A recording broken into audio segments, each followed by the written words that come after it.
Welcome to our channel. Today we how to restore royalty-free music timing with YouTube audio library step by step clearly.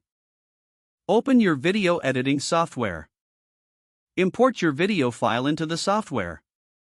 Access the YouTube audio library through your web browser. Browse or search for a royalty-free music track that fits your project. Once you find a track you like, click the download button. Save the music file to your computer. Return to your video editing software.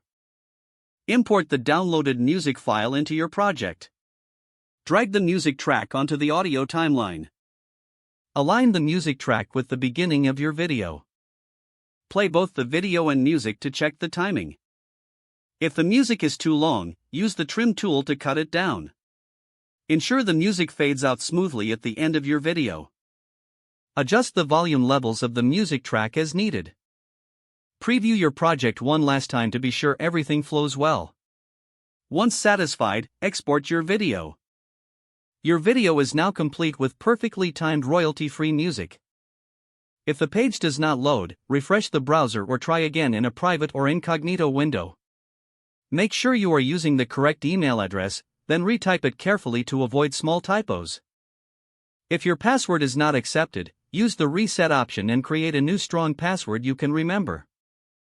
Check your spam folder for verification or security emails, then complete any requested confirmation steps. Enable two-factor authentication if available to improve account security and reduce unauthorized access risk. After signing in, review your profile details so your contact information and settings are accurate and current. If you see an error message, note it down and try again after restarting your device and internet connection. Log out when you finish, especially on shared devices, to keep your account and payment information secure. If the page does not load, refresh the browser or try again in a private or incognito window. Make sure you are using the correct email address, then retype it carefully to avoid small typos. If your password is not accepted, use the reset option and create a new strong password you can remember. Don't forget to like this video and subscribe to our channel for more step-by-step tech guides.